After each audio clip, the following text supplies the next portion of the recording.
نحمده ونصلي على رسوله الكريم اما بعد فاعوذ باللہ من الشیطان الرجیم بسم اللہ الرحمن الرحیم۔ آج ہم نور الاعزاز سے ان چیزوں کا بیان پڑھیں گے جن کے کرنے سے غسل واجب نہیں ہوتا۔ یہ 10 چیزیں ہیں۔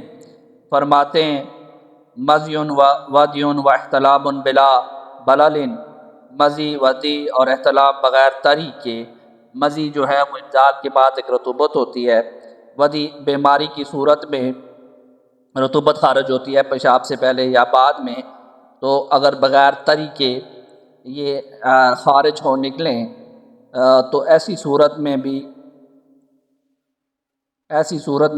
غسل واجب نہیں ہوتا۔ ولادتن اور بچے کا پیدا ہونا، من غیر رویتی تمن بغیر خون دیکھے، بعدہا اس کے بعد بچے کی پیدائش بغیر خون دیکھے اس کے بعد بھی صحیح مدد فی صحیح مذہب میں یہ بھی غسل کو واجب کرنے والی نہیں ہے۔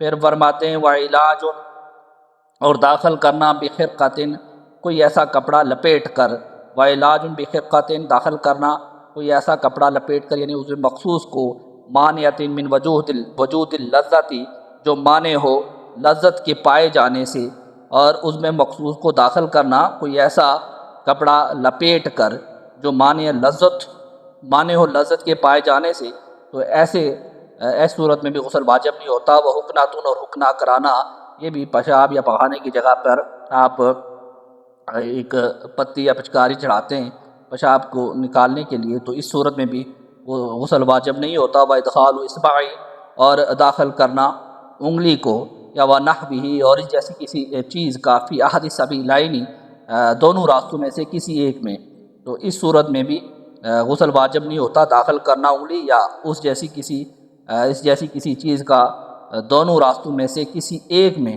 تو یہ بھی ایک ایسی صورت ہے جس میں غسل واجب نہیں ہوتا۔ پھر فرماتے ہیں ووطء اور وطی کرنا، صحبت کرنا بہیمۃ چوپائے سے، او میتۃ یا مردہ سے، من غیر انزال بغیر انزال کے، اس صورت میں بھی غسل واجب نہیں ہوتا۔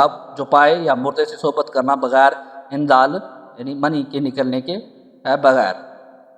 واصابۃ بکر اور باکرہ لڑکی سے صحبت کرنا، اس طرح سے لم تزل بکارتھا کہ نہ پھٹا ہو اس کا پردہ بکارت، من غیر انزال بغیر انزال کے، اور باکرہ لڑکی سے اس طرح صحبت کرنا کہ نہ پھٹا ہو اس کا پردہ بکارت بغیر انزال کے، تو یہ صورت بھی اس میں بھی غسل واجب نہیں ہوتا کہ باکرہ لڑکی سے اس طرح صحبت کی جائے کہ اس کا پردہ بکارت میں نہ پھٹے اور انزال نہ ہو، بغیر انزال کے ایسا ہو۔